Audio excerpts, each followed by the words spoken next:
자, 저희가 뭐랄까요. 양질 변호사가 저 첫 방송 때부터 저하고 굉장히 많은 티키타카를 해서 제가 없을 때 방송도 진행하시잖아요. 예. 그렇게 가까워지면서 저희가 점점점 푸대접을 하고 홀대하면서 잠깐 나오는 건데 전화가 아니다. 직접 나와라. 막 5분이면 끝날 것을. 그런 거였어요? 네. 그걸 왜 불렀어요? 자, 5분이면 끝납니다. 왜냐하면 바로 이어서 저희가 이 사이버 사령부 중요한 분이 밖에 기다리고 계시더라고요. 네네. 네, 잠깐 얘기를 나눴습니다. 네. 국방위 간사분이 나오셨기 때문에 네. 변호사 따위는 자, 오늘 뭡니까? 알았어. 빨리 시간도 짧은데 그러게 빨리 제목도 읽을까요? 제가 질문도 제가 다 읽으세요. 뭡니까? 오늘 이제 오늘 무슨 이명박 정권을 향해서 네. 이제 어제 박원순 시장이라든가 아니면 방송인 김미아 씨 이런 분들의 고소가 잇따랐지 않습니까? 그분들은 가만히 있기 힘들죠 사실. 아 그렇죠. 사실 본인에 이게 관한 이제 얘기가. 짐작만 하는 것과 추정, 짐작, 그리고 그렇게 생각만 하는 것과 문서가 튀어나오는 순간 느끼는 감정은 완전히 달라요. 왜냐하면 이제 그분들이 검찰에 들어가서 봤더니 자기네들을 어떻게 탄압을 해라라고 국정원만이 만들어낸 문건을 봤다는 거죠. 눈으로. 자기가 그대로 당했고. 그렇죠. 겪은 일이 그러려니 했다가 말씀하신 것처럼 네. 실제로 이게 국정원 지시로 이뤄진 거라면 도저히 가만히 있을 수 없다. 또 박원순 시장 같은 경우는 이미 2013년도에 이른바 이제 박 시장 제안 문건이라는 걸로 고소고발을 했었는데 당시에 검찰에서는 그 문건이 폰트가 좀 다르다. 아니 원래 국정원이 사용하던 거랑 그 제보한 분이 밖에 나와서 출력을 하는 바람에 우리 그렇잖아요. 같은 프로그램을 터도 버전에 따라서 조금 달라지잖아요. 아니 그리고 그 폰트가 예. 없을 수도 있어요. 그렇죠. 예. 그러니까 버전에 따라서 달라지니까. 그 컴퓨터 아니 그 버전이 똑같더라도 그 컴퓨터에 맞춘 폰트가 그렇죠. 없을 수도 있으면 대체 폰트를 쓰게 되니까. 그렇죠. 그러니까 그건 다른 문건이다. 확인할 수가 없다 그래서 무혐의 처분을 했는데 이번에 원본을 다 나왔잖아요. 네. 그러니까 박 시장 입장에서는 당연히 고소할 수밖에 없죠. 그리고 박원순 시장은 사실 정말 많이 당했어요. 그러니까 시민단체 할 때부터 사실은 당했었으니까. 그렇기도 하지만 특히 이제 서울시장 출마하면서 그때부터 이제 어버이연합이 본격적으로 활동을 한 게 그 언저리거든요.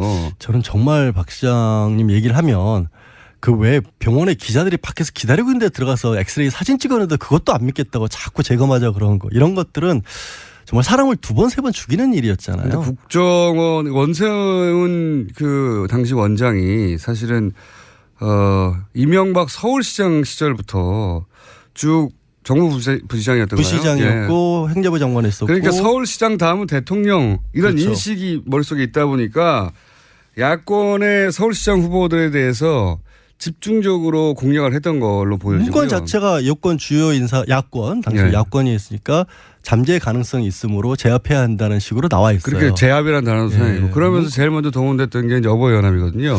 근데 어버이연합, 엄마부대 이런 데들이 나오죠. 그때는 엄마부대는 본격적으로 활동하지 않았습니다. 제가 어버이연합의 활동 역사를 아주 자세히 알고 있는데 그때 어버이연합이 그 박원순 시장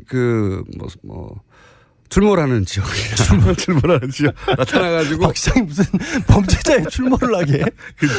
그때 정말 웃겼던 건 이거 방송 용어가 아닌데 구호를 그대로 전달해야 사실은 당시 어버이연합이 동원된 게 확실하다는 걸 알 수 있으니까. 저도 원순이 인연 나와 이거예요. 여성용으로 불렀었죠 당시.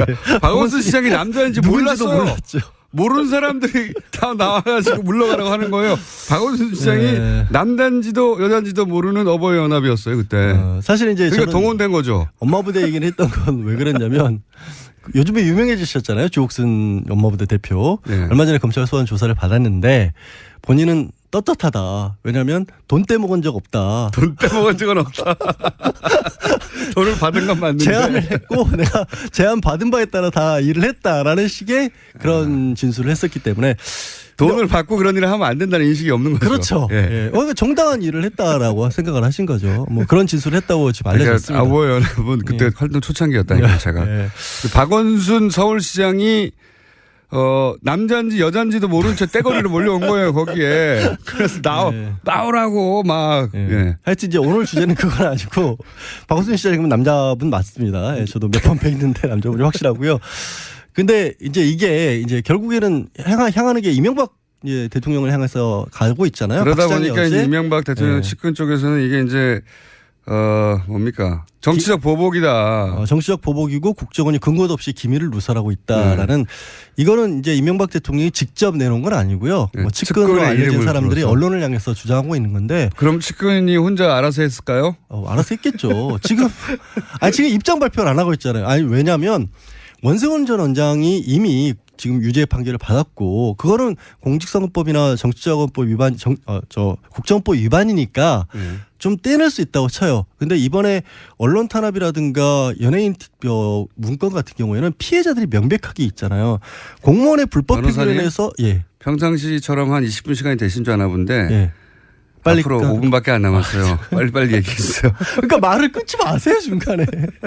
그렇게 피해자들이 명백하게 있는데 예. 중간에 자기 직속 부하잖아요. 대통령 직속 기관이잖아요. 국정원은. 네. 그 국정원에 유일하게 보고할 대상이 대통령입니다. 그렇죠. 국정원이 불법 행위를 해서 피해자가 나왔다라면 이거는 국가배상 책임을 져야 될 문제일 수도 있어요. 관리자 책임을 물어서. 당연히 국가배상 책임을 이렇게 지금 소송도 그렇게 한다는 거예요. 그렇죠. 예. 민사하고 형사하고 나눠서. 그러면 이런 정도 상황이면 관여를 안 했더라도 설마 정말 아무 상관이 없어 원전 원장이 알아서 했더라도 부하 직원 잘못했다라는 얘기는 나와줘야 되는데 대통령으로서 책임을 통감한다. 그렇죠. 뭐 이렇게 오히려 정치보복이라는 얘기가 나오고 있다라는 거죠. 근데 기밀누설이라는 얘기는 근거가 전혀 없는 게 현재 그 국정원에서 2개 TF가 가동 중이에요. 네. 개혁위가 하나 있고 적폐청산 TF가 있는데 적폐청산 TF가 지금 실제 국정원 내부의 서버들을 보고 있는 거죠.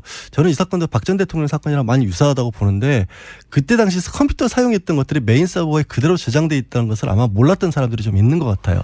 네, 하여튼 그래서 그 메인 서버에 있는 것들을 다 들여다보고 있는데 이거는 현재 국정원장이 내부 직원들하고 외부에서 파견 나온 검사를 동원을 해서 법적 근거가 있다는 말씀이죠. 덜어보는 거죠. 법적 근거가 당연히 있다는 너무 거죠. 길게 얘기하지 마시고요. 법적 근거가 있다.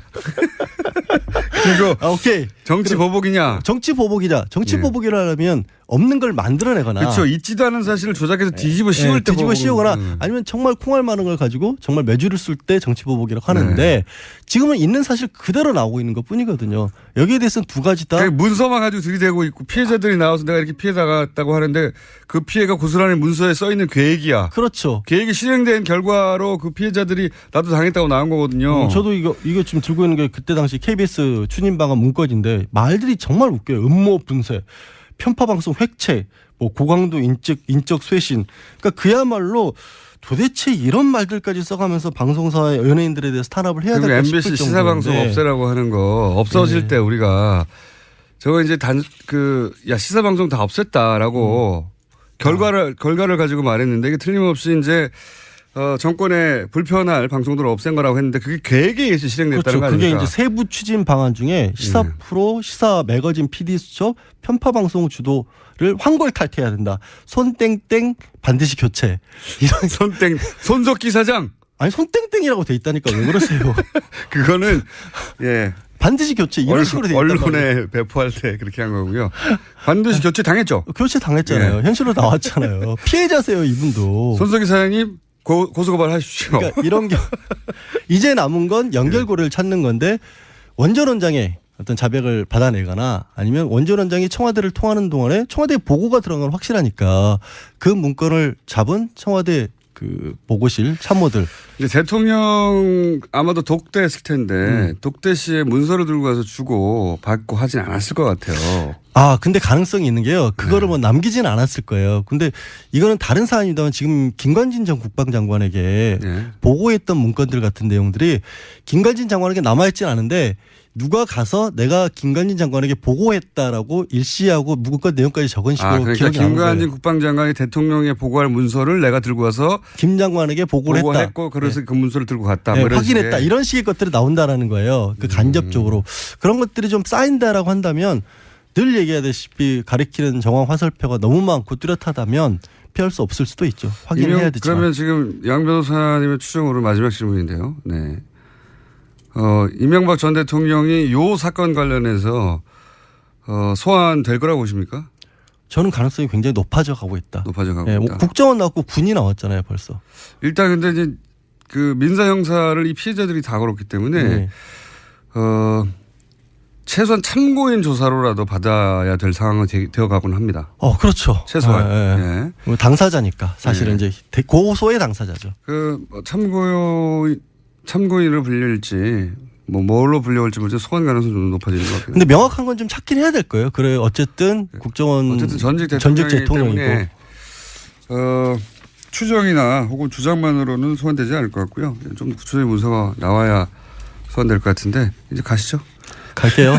지금까지 몸과 마음이 순수한 양지열 변호사였습니다. 이것도 제가 합니다 이제. 다음 주에 뵙겠습니다. 국정원이 폰트가 좀 다르다. 아니 원래 국정원이 사용하던 거랑 이제 그 제보한 분이 밖에 나와서 출력을 하는 바람에 우리 그렇잖아요. 같은 프로그램을 터도 버전에 따라서 조금 달라지잖아요. 아니 그리고 그 폰트가 없을 수도 있어요. 그렇죠. 그러니까 버전에 따라서 달라지니까. 그 컴퓨터 아니 버전이 똑같더라도 그 컴퓨터에 맞춘 폰트가 그렇죠. 없을 수도 있으면 대체 폰트를 쓰게 되니까. 그렇죠. 그러니까 그건 다른 문건이다. 확인할 수가 없다 그래서 무혐의 처분을 했는데 이번에 원본을 다 나왔잖아요. 그러니까 박 시장 입장에서는 당연히 고소할 수밖에 없죠. 그리고 박원순 시장은 사실 정말 많이 당했어요. 그러니까 시민단체 할 때부터 사실은 당했었으니까. 그렇기도 하지만 특히 이제 서울시장 출마하면서 그때부터 이제 어버이연합이 본격적으로 활동을 한 게 그 언저리거든요. 저는 정말 박 시장님 얘기를 하면 그 왜 병원에 기자들이 밖에서 기다리고 있는데 들어가서 엑스레이 사진 찍었는데 그것도 안 믿겠다고 자꾸 재검하자 그런 거 이런 것들은 정말 사람을 2번, 3번 죽이는 일이었잖아요. 국정원 원세훈 그 당시 원장이 사실은 이명박 서울시장 시절부터 쭉 정무 부시장이었던 거예요. 부시장이었고 행정부 장관 했었고. 그러니까 서울시장 다음은 대통령 이런 그렇죠. 인식이 머릿속에 있다 보니까 야권의 서울시장 후보들에 대해서 집중적으로 공략을 했던 걸로 보여지고요. 문건 자체가 여권 주요 인사 야권 당시 야권이 있으니까 잠재 가능성이 있으므로 제압해야 한다는 식으로 나와 있어요. 그렇게 제압이라는 단어도 사용이고 그러면서 제일 먼저 동원됐던 게 이제 어버이연합이거든요. 근데 어버이연합, 엄마부대 이런 데들이 나오죠. 그때는 엄마부대는 본격적으로 활동하지 않았습니다. 제가 어버이연합의 활동 역사를 아주 자세히 알고 있는데 그때 어버이연합이 그 박원순 시장 출몰 하는 지역이. 자, 저희가 뭐랄까요. 양지열 변호사가 저희 첫 방송 때부터 저하고 굉장히 많은 티키타카를 해서, 제가 없을 때 방송도 진행하시잖아요. 예. 그렇게 가까워지면서 저희가 점점점 푸대접을 하고 홀대하면서 잠깐 나오는 건데 전화가 아니다. 직접 나와라. 막 5분이면 끝날 것을. 그런 거였어요? 네. 그걸 왜 불렀어요? 자, 5분이면 끝납니다. 왜냐하면 바로 이어서 저희가 이 사이버 사령부 중요한 분이 밖에 기다리고 계시더라고요. 네, 잠깐 얘기를 나눴습니다. 네. 국방위 간사분이 나오셨기 때문에 네. 변호사 따위는 자, 오늘 뭡니까? 알았어. 빨리 시간도 짧은데 빨리 제목도 읽을까요? 제가 질문도 제가 다 읽으세요. 뭡니까? 오늘 무슨 이명박 정권을 향해서 이제 어제 박원순 시장이라든가 아니면 방송인 김미아 씨 이런 분들의 고소가 잇따랐지 않습니까? 그분들은 가만히 있기 힘들죠, 사실. 그렇죠. 사실 본인에 관한 이제 짐작만 하는 것과 추정, 짐작, 그리고 그렇게 생각만 하던 것과 문서가 튀어나오는 순간 느끼는 감정은 완전히 달라요. 왜냐하면 이제 그분들이 검찰에 들어가서 봤더니 자기네들을 어떻게 탄압을 해라라고 국정원이 만들어낸 문건을 봤다는 거아니에요, 눈으로. 자기가 그대로 당했고. 그렇죠. 겪은 일이 그러려니 했다가 말씀하신 것처럼 실제로 이게 국정원 지시로 이뤄진 거라면 도저히 가만히 있을 수 없다. 또 박원순 시장 같은 경우는 이미 2013년도에 이른바 이제 박 시장 제안 문건이라는 걸로 고소고발을 했었는데 당시에 검찰에서는 그 문건 출몰하는지요. 나타나가지고 박 시장이 무슨 범죄자에 출몰을 하게.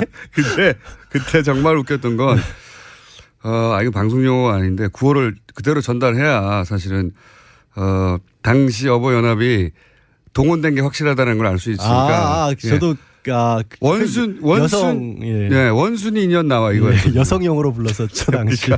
박원순 시장이 남자인지 몰랐어요. 몰랐죠. 모르는 사람들이 다 나와가지고 물러가라고 하는 거예요. 박원순 시장이 남단지도 여단지도 모르는 어버이연합이었어요 그때. 사실 이제 그러니까 동원된 거죠. 엄마부대 얘기는 했던 건 왜 그랬냐면 요즘에 유명해지셨잖아요. 주옥순 엄마부대 대표. 얼마 전에 검찰 소환 조사를 받았는데 본인은 떳떳하다. 왜냐하면 돈 떼먹은 적 없다. 돈 떼먹은 적은 없다. 돈을 받은 건 맞는데. 제안을 했고